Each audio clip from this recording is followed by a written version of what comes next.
Oh my God. That Oh, happened.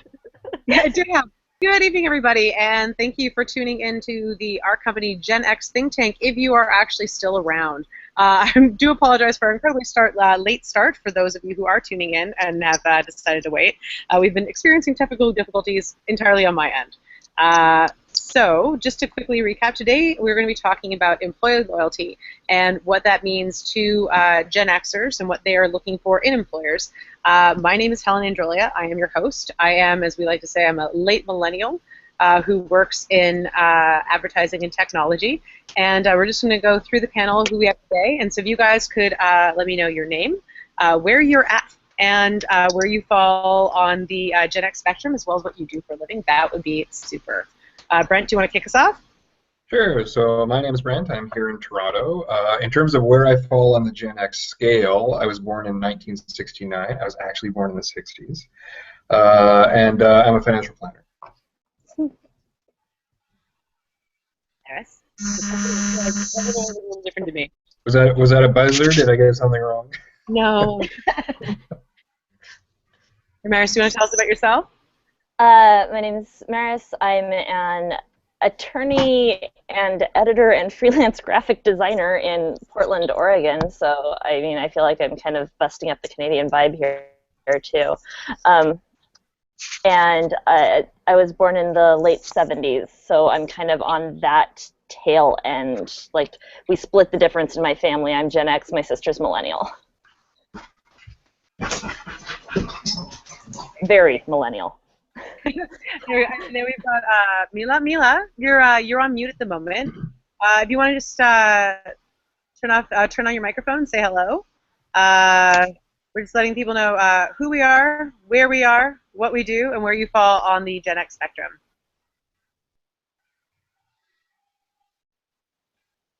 Mila, can you hear us? Yes, I can hear you. I just want to make sure that I don't get any feedback. So we're trying to Periscope at the same time. Oh, okay. Is it my turn for the introduction? I'm sorry. Yeah. Okay, all right. Oh, my name is Mila Rojo. Mila Rojo at Mila's Page. And I actually manage a team of people at a financial services firm, and I focus a lot on employee engagement, and so employee loyalty is an important standpoint for me. Sorry, my dogs are making a bit of noise there, and I fall into the Gen X group, so I don't know if I'm what range of that group I'm in. Okay. That's about it. Sorry for the rough entry, guys. No. We've had nothing but rough entries this evening. I think the less about that, the better.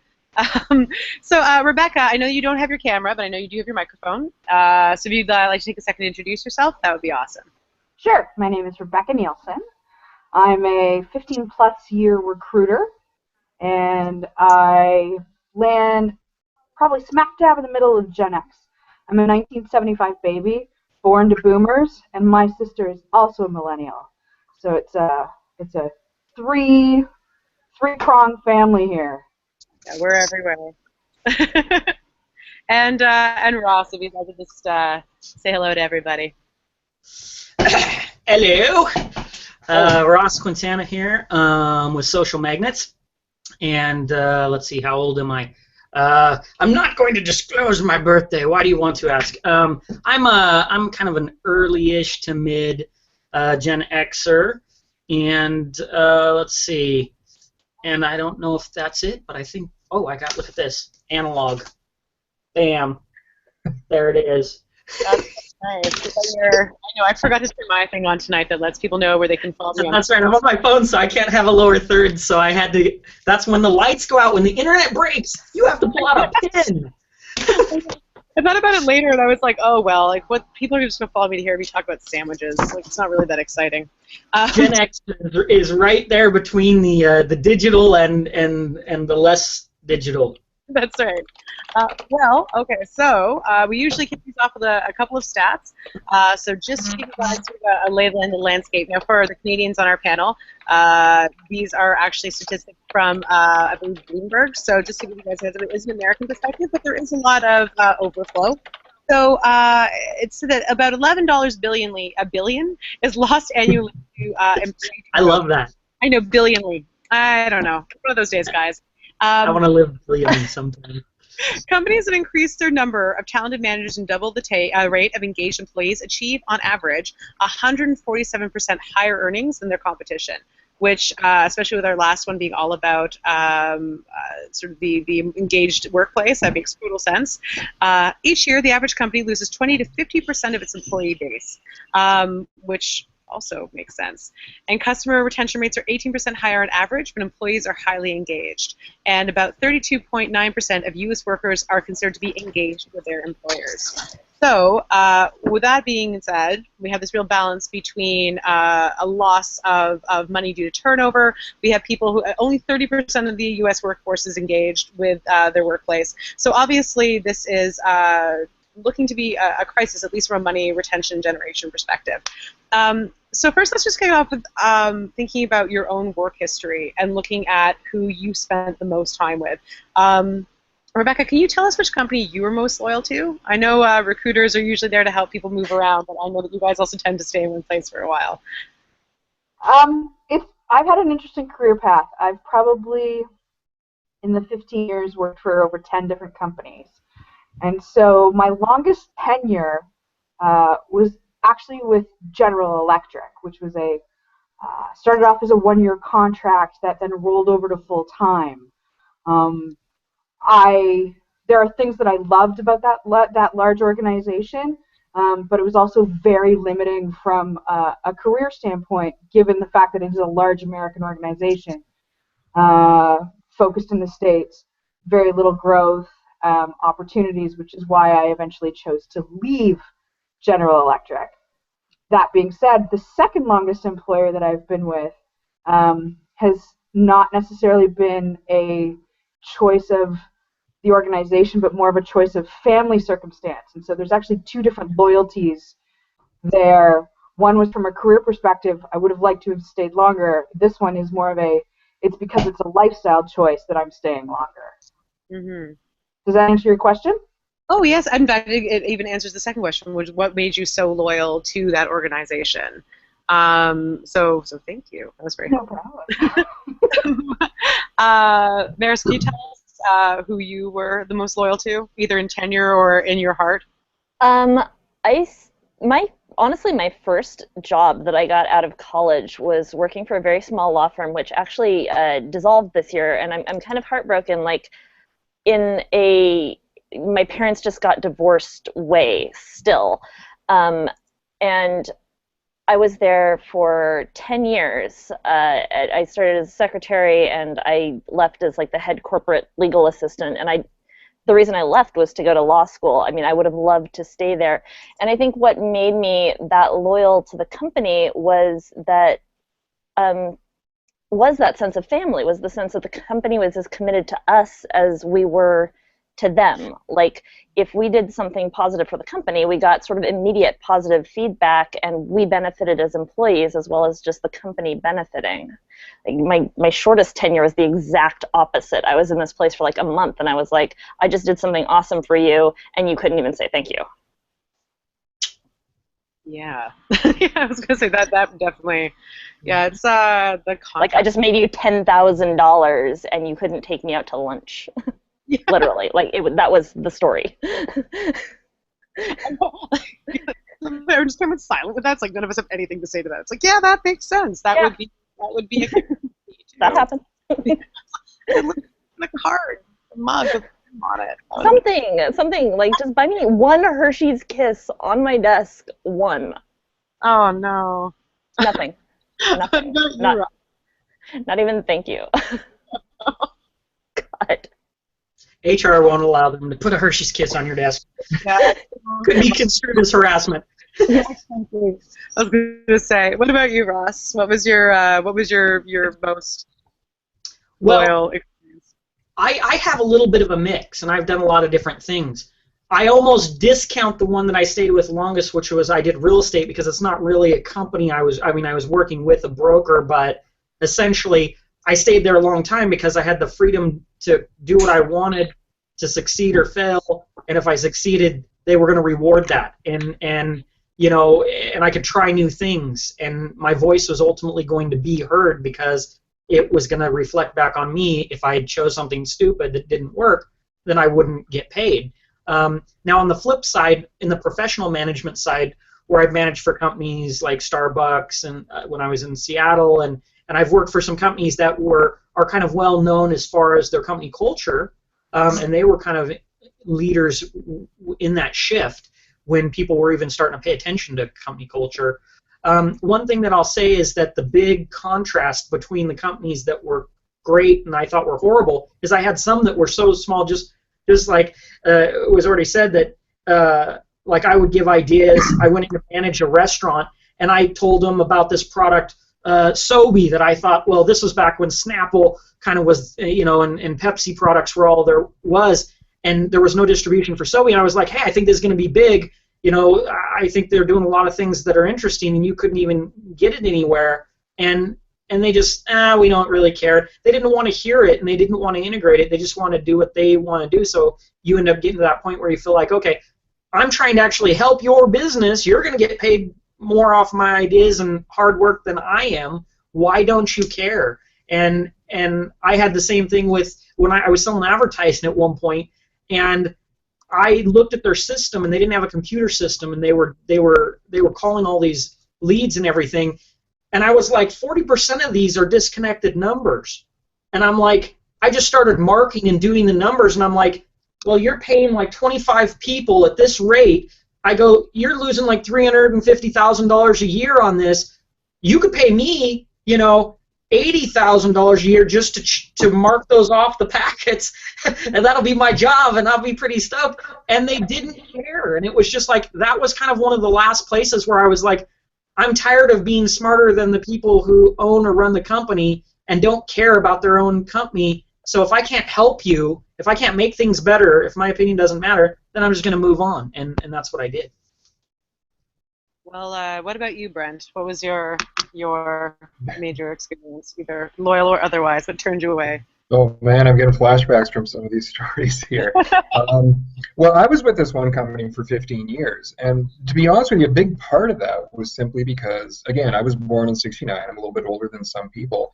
That still was a thing that people would do. Is like, you find a really good company, and you're going to work there for the rest of your life, right? You're going to retire out of there, and that was probably more common now. And I know a lot of people, they jump around every couple of years now, but.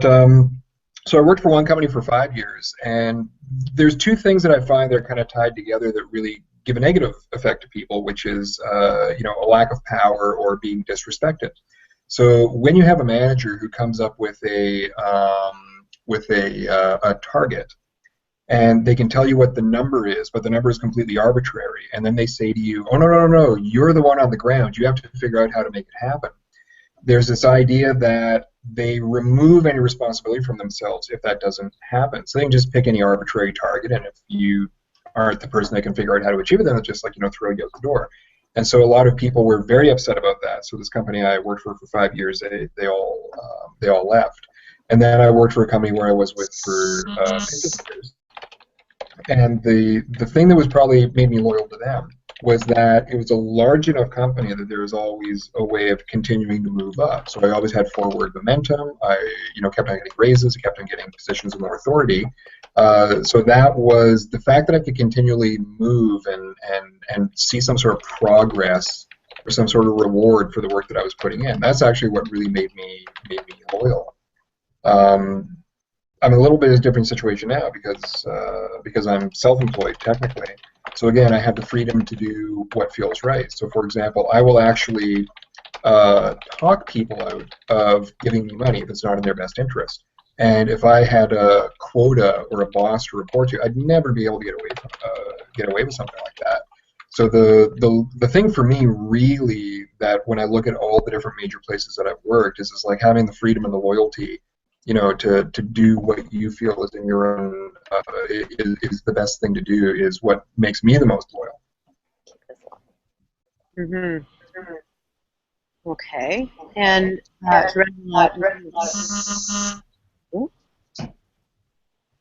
Sorry, you sounded like an angry wasp there for a second. Yeah. No, I think it's again. I've got too many things open, too many things happening.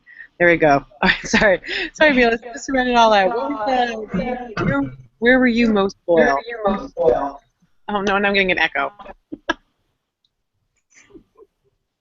The internet demons. They're determined to destroy us. They must unite. They really aren't, guys. It's I know. Next time I'm gonna make sure at my office or at home. So.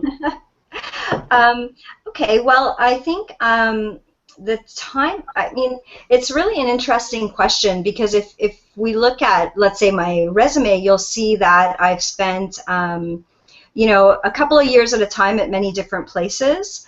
And I've always learned a great deal everywhere I've been. Some of the stories that some of you have shared definitely ring true. But I think, with age, we kind of get a sense of, what we need, where we belong. I think we're getting some feedback, you guys. Yeah, I wonder if it's the Periscope thing. Or I don't think so, because it's not. It's Periscope is only getting my sound right now. Okay. I put my headset on to speak just so that we don't have any feedback. But okay, well, I'll continue. But if it's a problem, I'll definitely turn it off. Yeah, so what I found is the company I've been most loyal to is the one I'm with now, in terms of how many years I've been there. I've been there eight and a half years, which is crazy, because prior to this I was never really with any specific organization for any longer than, let's say, 2-3 years. I've worked a lot of different projects that have always been interesting. I have often taken jobs that have only been 6-month contracts extended to 1-year contracts so that I could be an entrepreneur. But what's interesting about this position is it allows me to grow. And so, I continue to stay there as I'm able to grow and as I'm able to match my own priorities with the company. And I think that's what drives my loyalty there. And the other organization that I've been most loyal to is actually a nonprofit, and I've worked for them on occasion, and they are still my clients. So I'm very loyal to them, even though they're not my primary employer, and at different times I may work for them on a volunteer basis just to make sure that they're able to continue their work as well. So I don't know. It's an interesting question.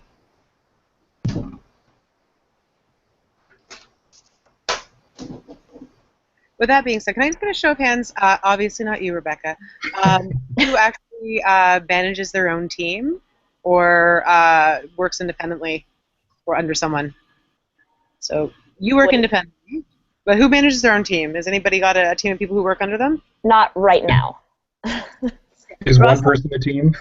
Yeah, exactly. How big does the team need to be? I know, and also had 1 to 3 minions. managing them. Okay, so all right, about managing and fostering loyalty on your own team, but I think I might actually be the only person who has. I have minions, but I mean, I definitely had minions at not my last job, but the one before that, and I was responsible for minions at that first job where I was for a long time. So, like, if we're going to talk minions, I have minion experience, but I am not currently minion adjacent. I feel like maybe we should not call them minions, because then it's like, I don't know, that necessarily fosters loyalty. Unless they are minions. It was doing great, you guys. It was great. They loved it. Yeah, everything they said, everything was perfect. Well, okay, so with that being said, everybody has either had people who work under them or at one point or another. What do you feel is, in your own experience, the best thing that you could do to foster loyalty, either to help, get the most out of you as an employee, or when you have employees that you are, you have minions of your own? I mean, I think it's the same thing that we were all saying, though. Like, people want to be heard. They want they want instructions to make sense.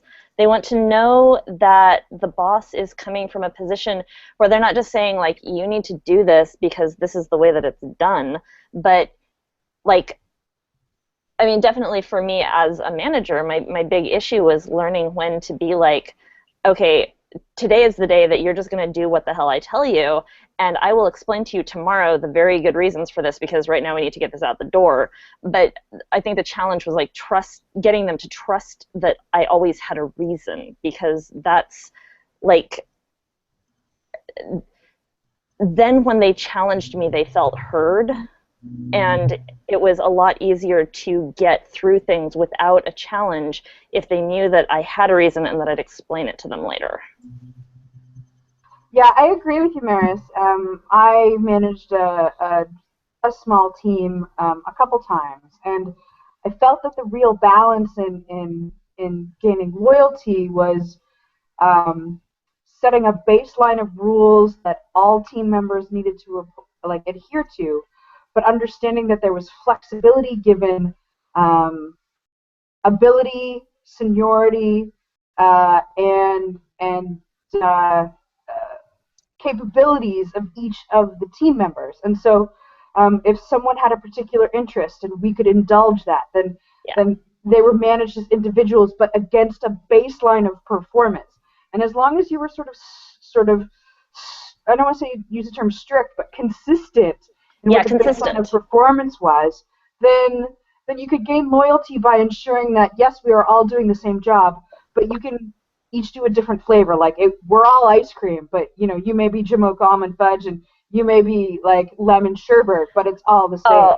Oh, don't do this to me. It's 106 degrees here, and I don't have AC, and you're sitting here with, like, the Jamocha almond fudge. I want to make it very clear, though, to the Americans that just because we are in Canada does not mean it is cold. I want to make that very clear. Yeah. No. Everybody in Toronto has been complaining about the heat all day, but I have melted. Do you need me to put this in Celsius because it's hot there too? Here's the thing. Conversion. It's not my great gift. Sorry. What's up, Russ? On that, it's that, you know, when it comes to, I was a training manager in a couple situations, and I turned around different businesses. And one thing that I can say for me was that when you go out and you develop people, like, I always focused on making my people awesome. So, like, if I just was there to, and it's kind of funny because we look at it in this modern time and we think about, you know, what people want now, and it was just kind of in a way ahead of its time in that place, but it wasn't from the same mindset that companies are having now. Because back then I was just like, look, I want you to be the best at whatever you're doing. And so I would go through and I would make it fun, and I would want to go down there and show the respect because I knew what they were doing, and I was good at it, and then I wanted to teach them to be better than me.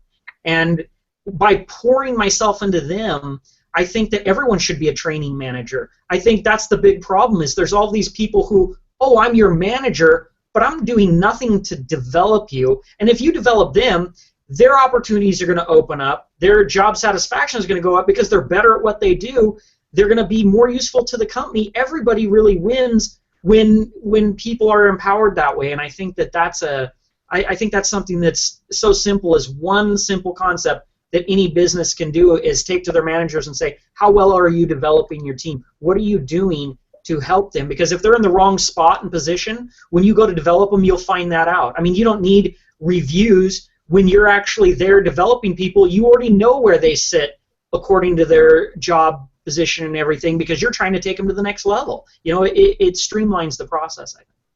Yeah, and I think something really interesting that made me think of is I read all these, well, I don't actually read the books, but I read the titles of the books. I see them in the store. And I read the titles of the books, I read a brief blurb in the newspaper, and there's all these like little tricks that they have that I'm like, that's just common sense. But I think because we're not in a situation anymore where people stay with the company for years and years and years and years, and there's this constant like turnover of people and this stress of like, oh my God, we're starting over again, that we lose a lot of things that used to be common. So when I was a manager, I mean, it's just the most simple thing. I never told anybody to do anything. I always asked them to do something. And if it wasn't a regularly scheduled thing or a regular part of their duties, I would always explain why. It's like, hey, Bob, can you please do this? I need to have this by 4 o'clock for this client, right? And to do that instead of get me this, it's just, I guess it's almost like a subconscious effect, like over time, that if you tell people all the time to do it, then you come off as like, as like the boss, as, the dictator, whatever it is, right? By simply like asking people, explaining the reason why, and I always said thank you after they did something, or if they did something, to even the smallest degree more than I had asked, or they thought of a more innovative way to do something, I'd always like, thank them or tell them like, good job. And I always found that that was just a huge difference to the way that people interacted with me. I mean, and to me, it was just like common sense. You treat people the way that you would like to be treated yourself. I think you get better performance from people when you say why too. Like you were saying, like it's common sense. Like of course, Jim is going to make this his biggest priority if he knows that you need it for a 4 o'clock meeting. Otherwise, you're yelling at him at 2 o'clock, like, "Where's my stuff?"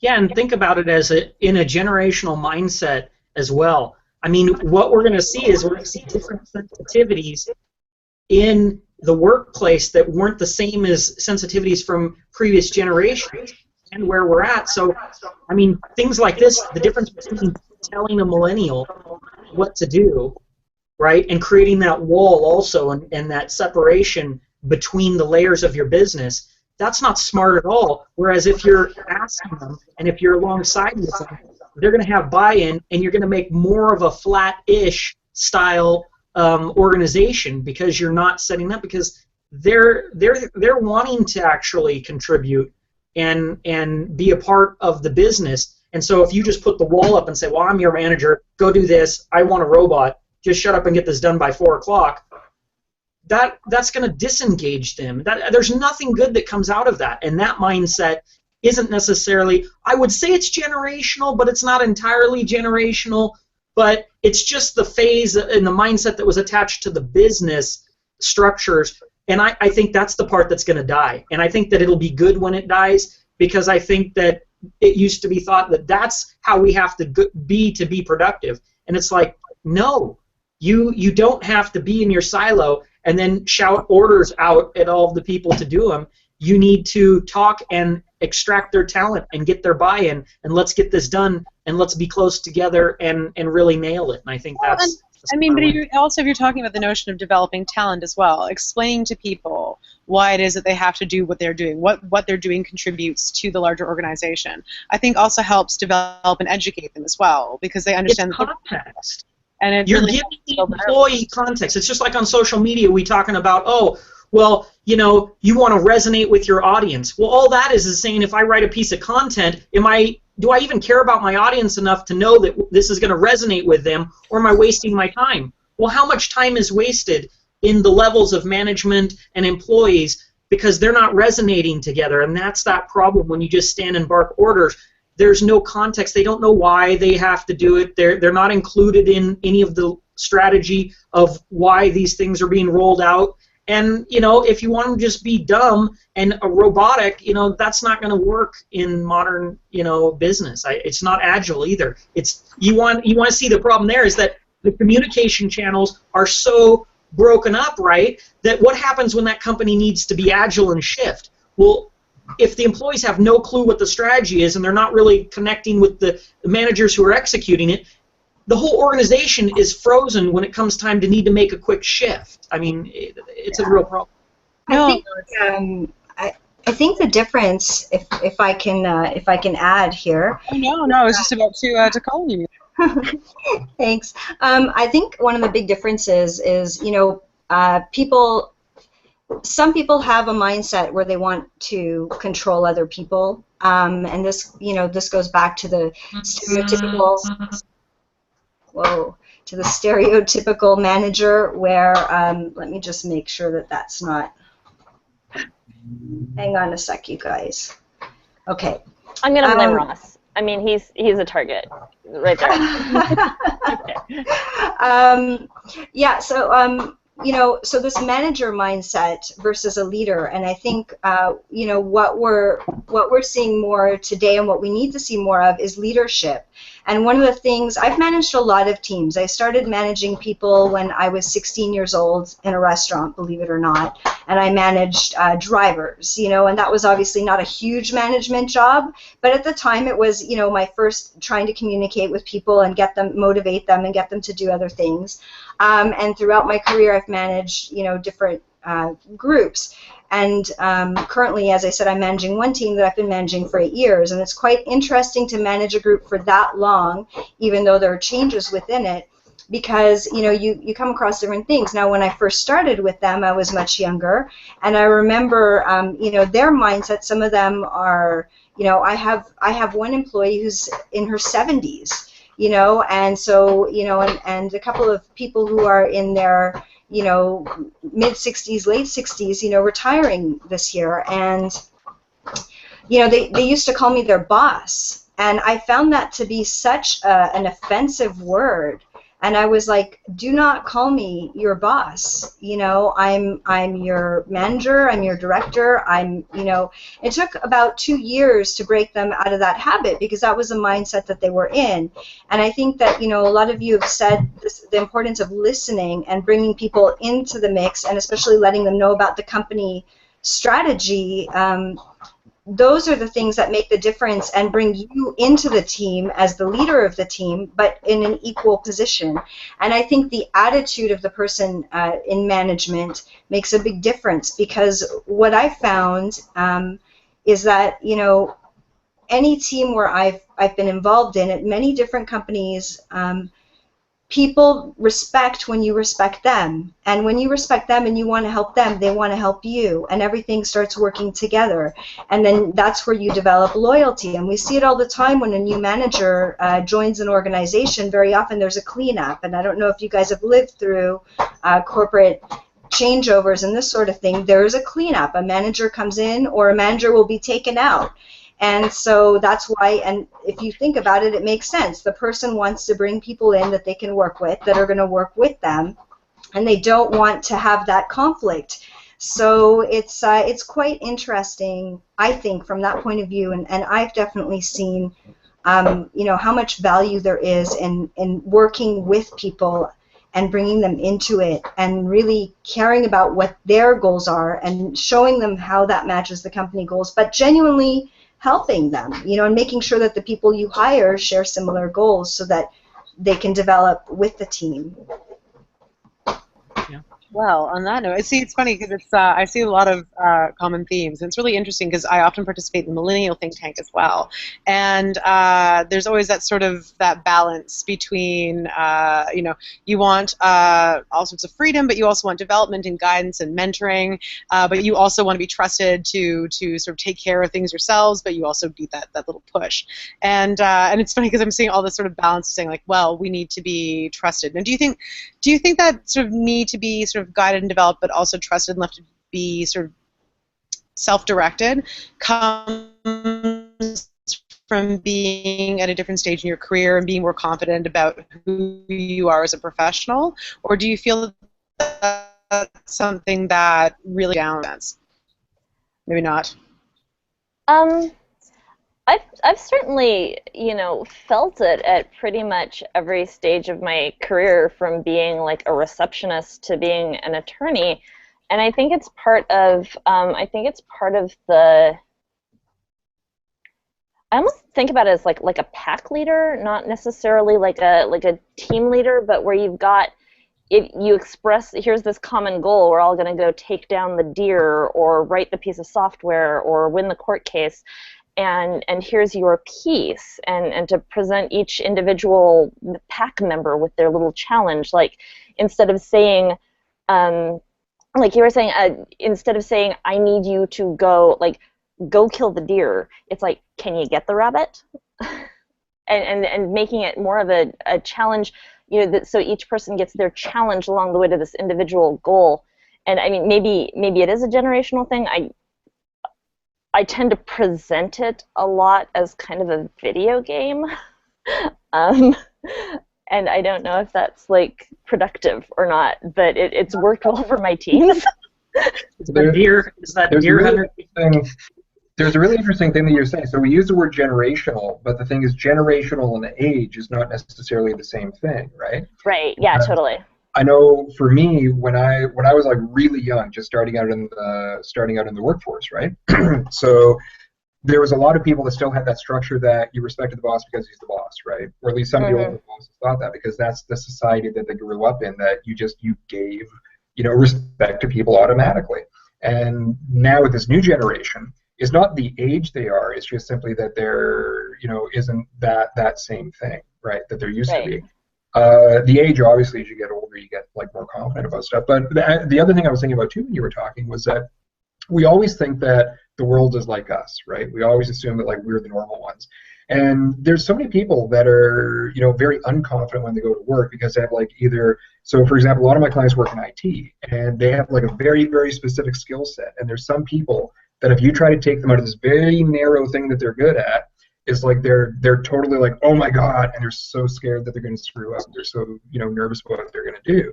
Whereas you get some other people that it's like, give me anything to do. It's like, I'll do it really well, and they can do that. So in terms of trusting people to do stuff, it is not a one-size-fits-all thing. There's certainly some need to make sure that the people that you have, first of all, you're not hiring them just to fill a hole in a company, which sometimes people do, right, in the real world. Nobody here. But the other thing too is that what's the type of job they do, what's a personality type. So it's kind of hard to say that. But I mean, I remember one of the things. So when I was younger, right, there's certain things that I truly believe in, which is anybody could do any job if you just like show them how to do it, right? And I remember an old boss of mine told me one time, it's like not everybody can get a promotion, and not everybody deserves to get a promotion. And there's some people that just they hit that certain level, and that's the only thing they're going to be able to do, right? And when I was like 20 years old, I would have been so offended by that, It's like, and I was like, yeah, that's true, So that's the other thing too, is you always have to keep in mind, like, where the person is. And I mean, if you're lucky, you get to the point where, it's like there's always room that you can develop them more. You can always like, find more things for them. There kind of comes a point where somebody's like, it's like, that's where it gets for them, and that's it, right? Yeah, people do cap out. Like, I think that's something that we maybe don't acknowledge enough in society, is that, like, there are people that make fantastic, and I'm going to keep using these legal terms because that's my field, that's what I know, but there are people that make fantastic legal assistants that would make terrible lawyers. Just terrible. Like, they don't want the malpractice risk, they don't want the insurance risk, they don't want that burden on their shoulders, but also they're not good at that particular kind of contact. They're just fantastic at getting these routine things done precisely and moving things through the docket, and that's really like their niche in life, and they don't need to advance their career past that. Yeah, and I think those are the people, sorry, I was just going to say, I think those are the people for whom it's the most important that they get that feeling of respect, right? Totally, because because that big corporation that we work at, like, there's this huge divide between people that say worked in the warehouse. 3/4 of our people worked in the warehouse, 1/4 of them worked in the offices. And there's this huge divide where the people who were in the warehouses were, they felt like they were looked down upon, that they were like, not valued by the company as much, that they were like, replaceable at the drop of a hat. And the thing is that it wasn't necessarily true, but I could certainly see how they felt that way, because a lot of people didn't make them feel like they were respected or part of the team. I tell you, if you've ever worked in distribution or logistics or something like that, if you can find like a blue-collar warehouse worker that's really good at his job, you want to keep that guy for 30 years. Believe me, it's awesome to have a guy do that job for 30 years, or lady, right? Well, one of the things there too is that this, to me, points back to HR and how actually hiring the right people. When you were talking about ceilings, yes, some people are going to be limited, but I think as the workplace evolves, what's going to happen is we're going to go to people where it's like, if HR is doing their job, they're that good at looking far ahead and hiring not only for today's skills, but they're hiring for other potentialities that these people can do. And how flexible are they? And are they mobile? Can they move laterally? Because, if you hire that guy who just does a great job at the forklift, that's great, but I still feel like there's going to be a time frame where that makes sense. It's kind of like, outsourcing, or it's like anything that fits in the business timeline. What you see is, oh, okay, being really good at one thing is great, and we'll just outsource the guy who just turns that bolt, and that's all they do, and they do it better than anybody else. But what I see as a trend is that as we go further ahead, what happens when there's a guy who turns the bolt and does something else, and now you're going to hire one person? How much more agile and flexible are you to get the guy who's great at turning the bolt and great at other things, or great at learning and adapting? I think that's going to be, employees 2.0. We're going to get away from this, I'm just going to hire this guy who's sitting in a silo, great at one thing, to, maybe he is, but I still want someone who's able to be flexible, because those inflexible single-use things, it's just like our cell phones, right? Oh, it's great to have a point-and-shoot camera. And then you realize, until cell phone cameras get as good or better, then all of a sudden, why am I carrying two devices? It doesn't make sense anymore. And in the workforce, I think that there's going to be an element of that maybe 5 and 10 years out. Yeah, now, that being said, Ross, sorry, as the recruiter slash HR person on the panel, there's something to be said for people who get job satisfaction from doing that one thing. And I can tell you that my husband and a number of people I know who do work in tech or content management are very happy producing and publishing content. He has no ambition to be promoted. He loves what he does. There's enough challenge sort of in that task that he gets to check out at the end of the day and go on with his side business. He has a side Etsy business that he's really passionate about, and and there's family. And so the job is a means to an end. And so I think that there is this real push that everybody wants to be promoted, and everybody should be a VP, and everybody should be a director. But there seems to be a loss somehow in society in the last little while that it's kind of okay to do a good job for a long time. I mean, Mila's got people who are in their 60s who are probably, I don't know, doing a great job and have been doing it for a number of years, and there's employee loyalty there. And I think there needs to be a look at what does the employee want? Like, does the employee want to be loyal and have stability and know that they have a continuous job? Or is the employee the type of employee that wants a continuous challenge? Because I was at GE, and I was doing a great job, and there was no career. I had reached the top. I was the type of person who wanted to move over and get a new challenge, so I had to leave. But a number of people I worked with were perfectly happy being at that level. Being a soldier, production, like just part of the machine, and they will stay there for years and years.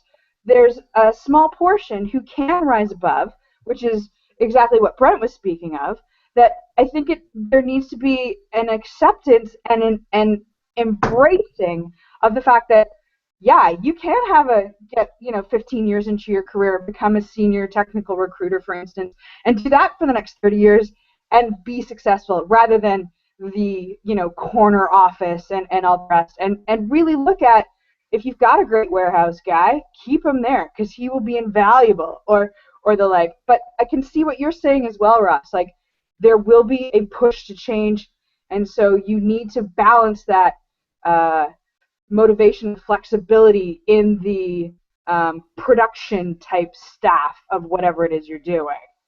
Yeah, Rebecca, this is a conversation that I was actually just having with a friend, was how well has our generation been served by expecting a career arc rather than a career which is something that you stick with for a long time and is sort of loyalty to a company and an industry, as opposed to being taught that we're supposed to expect promotion every 2 years, or else we're in a bad place and we need to get out of that job.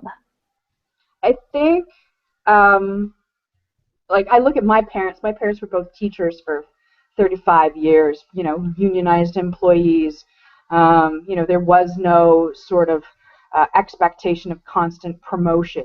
I think there's a difference from where you come from as to who sets your expectations, be it the people that you grow up around and what you've seen as labeled as success in your life. And so, I think earlier in your 20s, you've got this, like, at least I did have this go, go, go. I've got to get promoted. I've got to, eat up life, and I've got to achieve.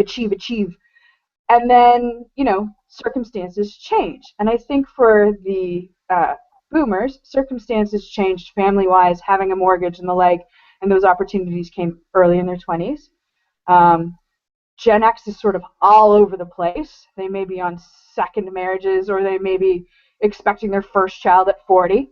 And so there's different career paths there. So it's a real mishmash. And we're sandwiched between that and the high-powered, like, the millennials, that everything has changed so quickly. So it's, I agree with you on this, like, are we owed anything?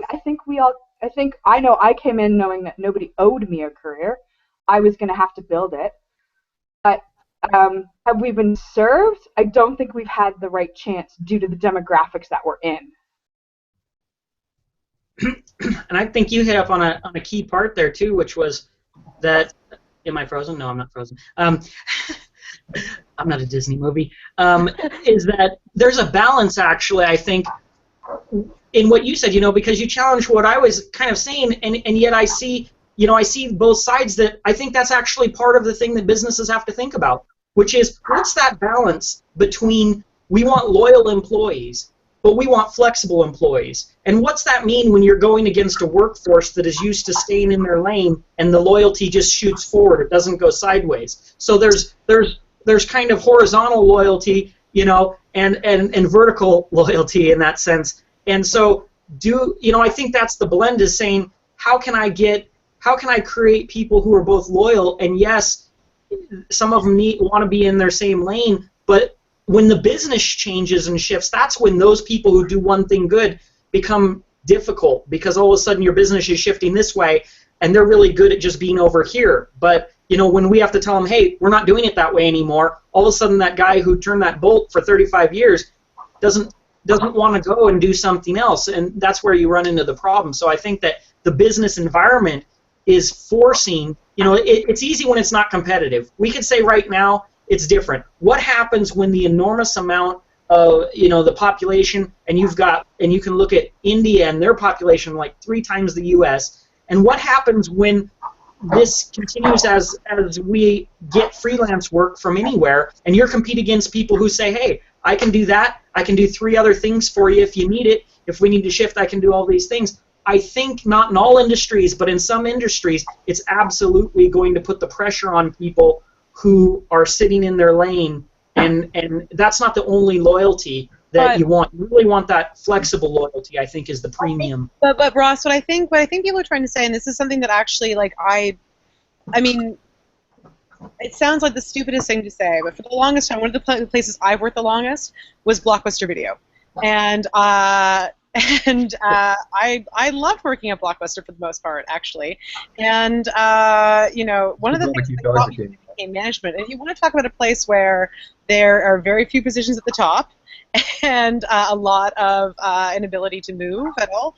Working in retail management is a perfect example. But I remember one of the most valuable lessons I learned while I was working there was they gave us a talk on the management team on how to best reward your team. And of course, you only have so many resources, because everyone's making minimum wage, and the stores only have so much income and so on.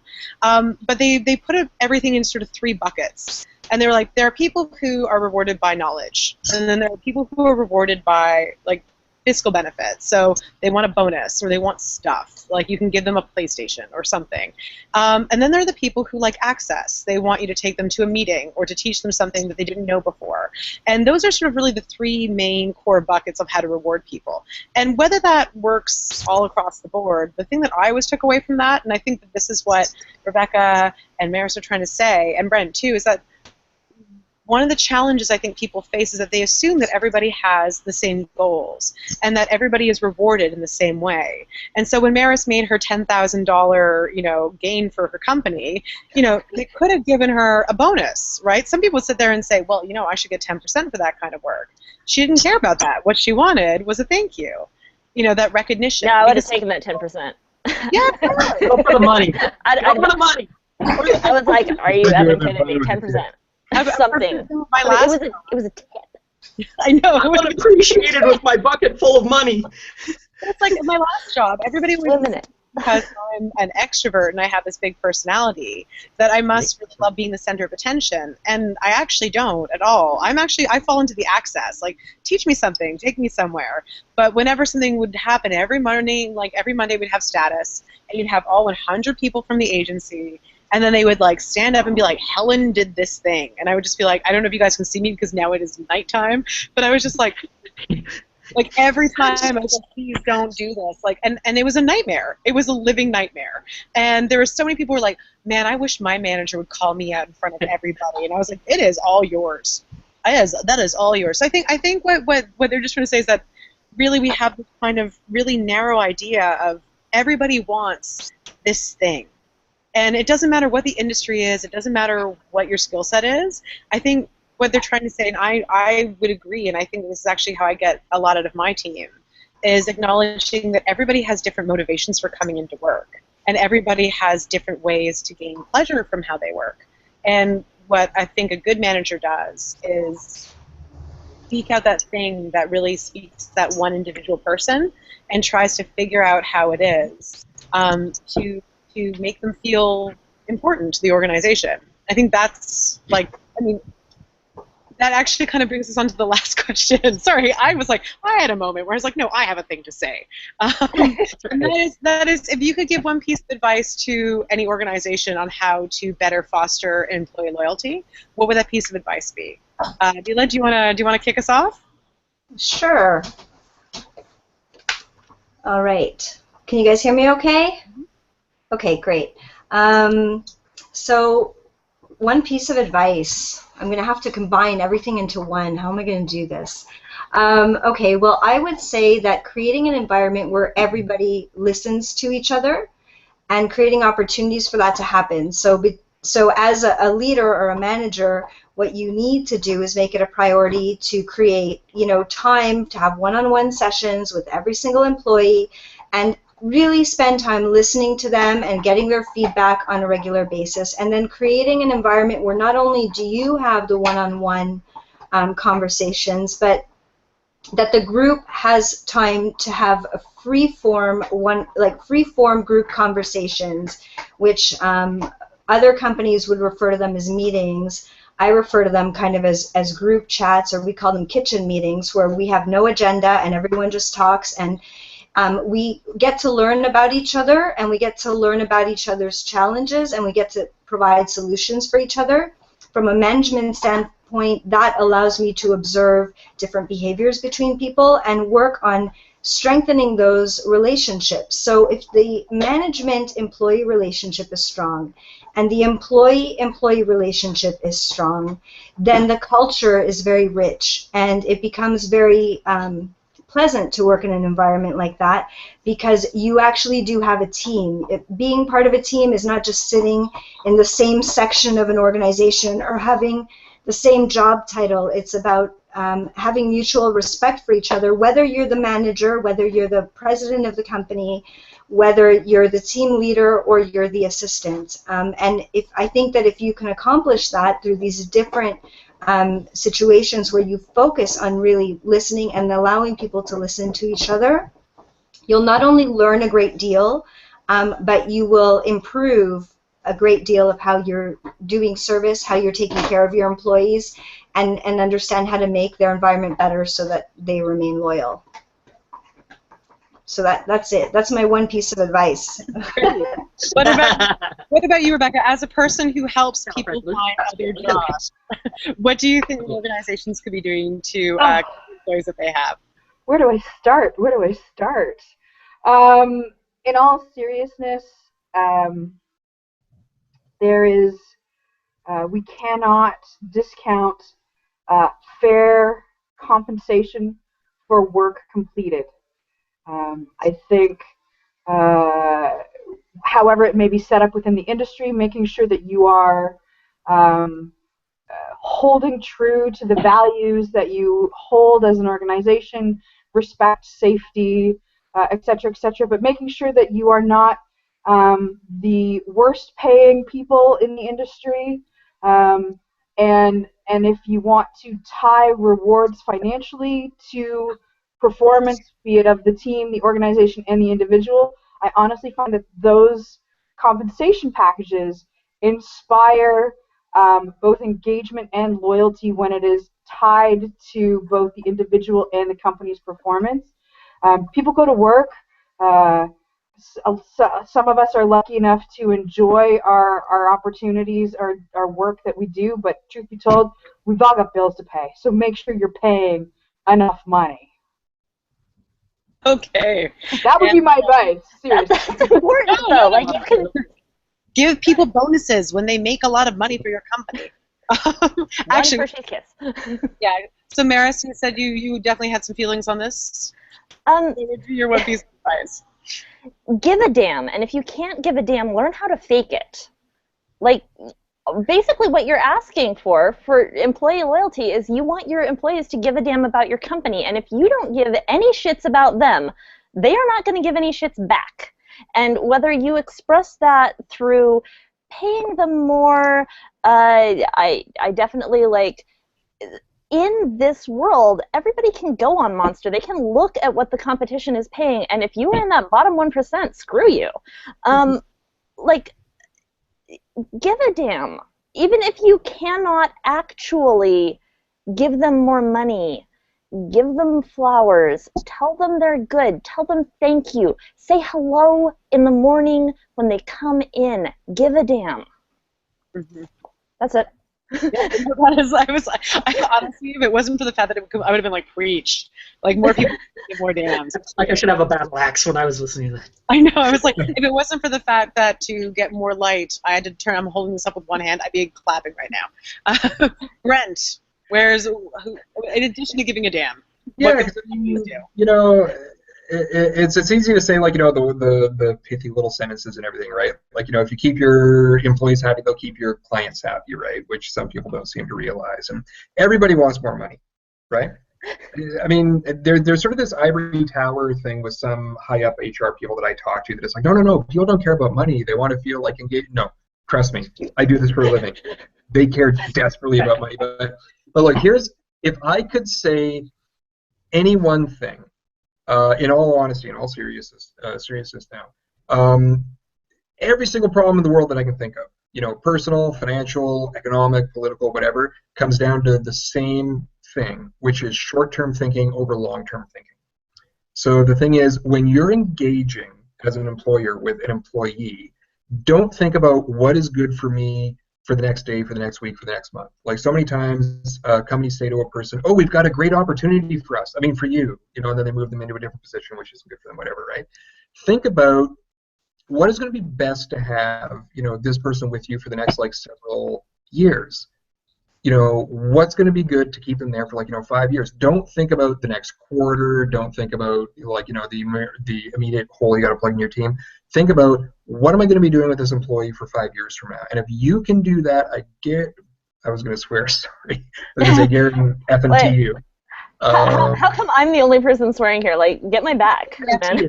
Say fuck. Just say it. I just said it. Say fuck. Okay, I can guarantee fucking back. that if you think about, like, you know, if you're thinking about the employee in terms of, you know, where they're going to be with us for 5 years from now, the difference is going to be amazing in terms of the way, because they're going to pick up on that. It's going to be amazing, the difference, the way that they work with you. Sorry, I forgot to turn my microphone off. And finally, Ross, if you had one thing that you could tell any company to do to encourage loyalty. I think you said a boot, and I don't know if you said a boot, but I think that's a Canadian thing. That's great. Yeah, let's just pretend I'm speaking Canadian. That's it. I know. I'll adopt a Canadian. Well, adopt American. Yeah, very sweet and generally toilet trained. Exactly. So here's the thing that I would say. The first thing I have to say, and I'm compelled to say, which is hire the right people. To be honest, and what I mean, and that seems so simple, but it really isn't, because at the end of the day, if you have a company culture, or you have a vision or a story or anything, or just a big, ugly money-making machine, the fact is you have something, and what you have to do is find the people that are compelled by that. instead of trying to find someone who can work for you, if you actually align with the right people to where it matters to them, so many of those other management and all that other problems, like when you're working with people you like, that's entirely a different company than if you work with a manager who's a jerk to you, you don't like the employees. Like, I don't care how many tactics you try and lather over the top of that, it isn't going to be a success. So you absolutely start at the core with HR and making sure that you're actually creating a company culture by hiring the people who the company lines up with and the people who are already there. I don't know why companies don't know their own profiles and their own kind of culture better to know that, okay, this is who we are and this is who you are, and that's going to be a great fit. You're going to love everybody here. You know, people aren't thinking about that. It's just like analytics. We're thinking about our audience for social media and stuff. It's like, I got to know myself and I got to know my audience. And if those two line up, conversions, sales, you know, shares, doesn't matter. It's all going to work, and it's the exact same thing in business. If you line those two up from the very beginning, you won't have to try and do all these tactics and consultants and strategies and all that to try and fix what's broken inherently. So that would be my little tidbit of advice. Well, and on that note, You said the word nightmare, and you have just the screen coming up there, and I thought, I'm so scared. It's like a Blair Witch action here. Like, can you tip the camera up? Can you? I'm so sorry. If you started crying, I'd start getting freaked out, actually. Little handprints in the corner here. Ross, it's only the internet. She can't hurt you. Did you ever see any of those Japanese horror movies? Oh, no. Okay, now before this takes a very dark turn, we need to sign off. Coming from inside the house. So for everybody who is watching this evening, thank you so much for tuning in. We really appreciate your patience, and of course I appreciate the patience of all my panelists this evening who have been so good as to stick around to still come and join me to chat with us about employee loyalty. So I'm your host, Helen Androlia. This was Gen X Think Tank for our company, and we'll see you again next month. Thanks a lot, guys.